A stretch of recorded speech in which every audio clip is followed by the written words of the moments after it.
There are 7 different traps in Clash of Clans, and the one that people fear the most is the Tornado Trap. This is a trap that has ruined countless attacks in the game, and it is by far the hardest one to counter. It has some of the most frustrating game mechanics, and it is just feared and hated by all players despite there only being one in the game and it not having received any new levels since it was added into the game. And today we'll just be going over everything that makes this the most hated trap in the game, so let's get right into it.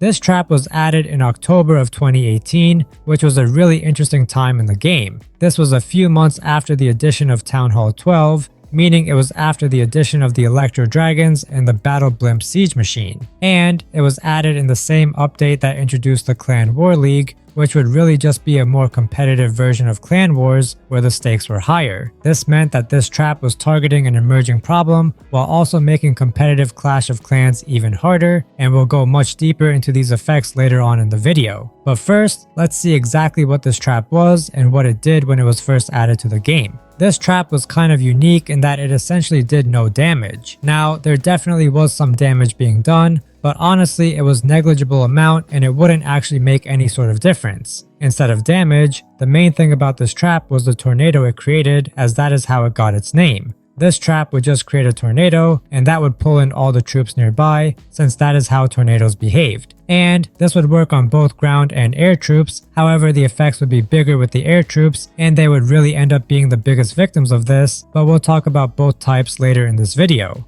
But the thing about the tornado trap was that it would essentially disable whatever troops it had sucked in, as they wouldn't be able to attack or move or anything until the tornado went away, which could take up to 10 seconds before it was nerfed down to 7 for the max level tornado trap, and that just shows how strong this thing really is. But something else you have to worry about is hackers disabling your security and attacking and stealing your personal information, and this damage can last for well over 10 seconds. And that's where Surfshark comes into play, who are also the sponsor of this video. Now, online security is a massive issue that most people don't think of until they face the consequences after their information has been compromised. This is a massive problem over public networks, and where Surfshark VPN can save you. A VPN basically just protects and hides your online activity from any potential threats, and it makes public networks a lot safer to use. As some of you may know, I recently started college, and I actually started using Surfshark VPN once I found out the university network wasn't secure, and it has just given me a ton of peace of mind as I don't have to worry about my information being stolen. But on top of that, the VPN also allows me to just connect to different countries, and that means I can watch any show on Netflix, with the classic just being The Office, since that isn't available here in America. So click the link in the description to get an exclusive deal plus a free 4 months by using code DYSFUNCTIONAL. And remember, there is even a 30-day money-back guarantee, so you can try out every feature and only continue if you think it is worth it. And for me, it has been very worth it, and I want to thank Surfshark once again for sponsoring this video, but now let's get back into it. This trap basically just messed with the direction that the troop was going in, and the whole funnel you had set up, and it also made it so the troops couldn't do anything for the time they were stuck in the trap. I really like to think of it as the trap version of the air sweeper, since I feel like both of these things have a similar effect as they just mostly deal with air and are mainly meant for stalling and disrupting rather than doing damage and actually attacking. And this has made the air sweeper one of the most hated defenses in the game, and it has made the tornado trap the most hated trap in the game. This is because they just managed to accomplish so much while seemingly doing so little due to their damage output, and this is just another thing that contributes to this being so hated. With most other defenses and traps, their main attack is the amount of damage they do, and that is something people can easily wrap their heads around and rationalize. However, when something comes along and causes your troops to die without directly damaging them, it is just frustrating because you also can't really do anything about it and just have to watch as your troops are useless and just getting destroyed.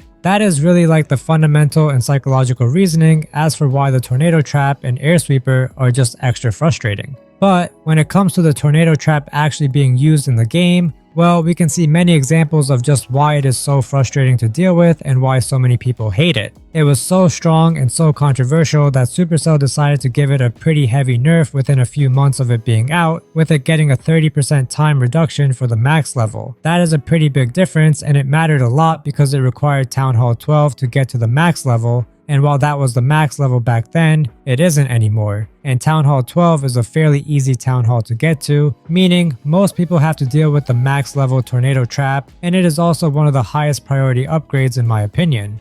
And before we talk about the tornado trap's impact on air attacks, let's briefly go over the ground attacks since that still plays a factor. When it comes to defending against ground units, the tornado trap isn't quite as effective, which is mainly due to the walls. The tornado trap cannot pull all ground troops through the walls, so instead they just kind of get stuck against the wall until the tornado goes away. This means that you can't pull troops to a specific point, however, it is still really effective because the troops can't attack or really do anything in the duration of the trap, so it just helps slow them down and gives time for other defenses to attack. And this is something that is mainly effective against the larger and more powerful ground troops, since they just pack a bigger punch when compared to something like a group of barbarians being caught in a tornado trap. So for those ground armies, the tornado trap can absolutely ruin the attack, but if you have more of a spam army and only a handful of troops get caught, then it isn't that big of a deal most of the time since you just have a ton of other troops. But now let's talk about the air troops, since this is where the tornado trap really made some enemies and where you can see it functioning to its fullest extent.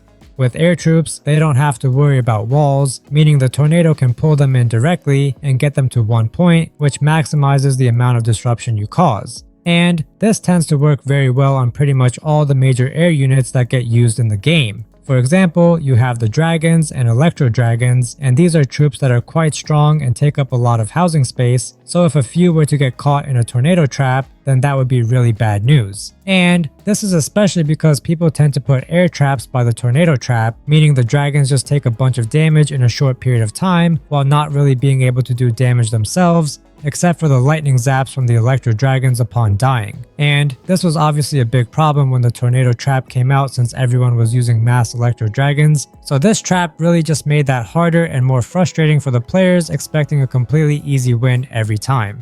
But next, let's move on to the balloons, and these also get completely wrecked by a tornado trap. It feels like balloons almost always just die in the tornado trap, and that is because they really don't have much health. Plus, the bombs they drop upon death also tend to not be very useful because they all get pulled into one specific place, and most people don't put anything super valuable there, meaning the bombs don't really make a big difference. So that means that the tornado trap is a massive counter to the balloons, and those are one of the most iconic air troops. But finally, the last big victim of the tornado trap is the battle blimp. Now, this wasn't a massive deal when the tornado trap had first came out since most people didn't really use the battle blimp, but when the super troops came out, the battle blimp would become the most used siege machine because of either the super archers or super wizards, and this is really where a tornado trap could be catastrophic. When using a blimp, timing and positioning is everything, and you are essentially betting your whole attack on getting the blimp right. So when a tornado trap ends up coming in your way and delays the blimp by 7 seconds, it could really just be too late and the blimp breaks at the wrong spot, which basically makes your attack a lot harder and can ruin it in many cases. This is something we have even seen in pro tournaments where we saw how one tornado trap could pretty much ruin an attack. And there obviously are a bunch more examples we could get into, but I think those are really like the main ones. And you can see just how much of an impact this trap has on the game, and that is just what makes it so hated by players when they are attacking. The worst part about it is that there is only one of it, meaning it is the only trap to be like that, and it also kind of indirectly compares the strength of it to single defenses like the Eagle Artillery and Monolith. But that is also it for this video. Once again, a massive thank you to Surfshark for sponsoring this, and make sure to click the link down in the description to claim the special offer using my code. But with that said,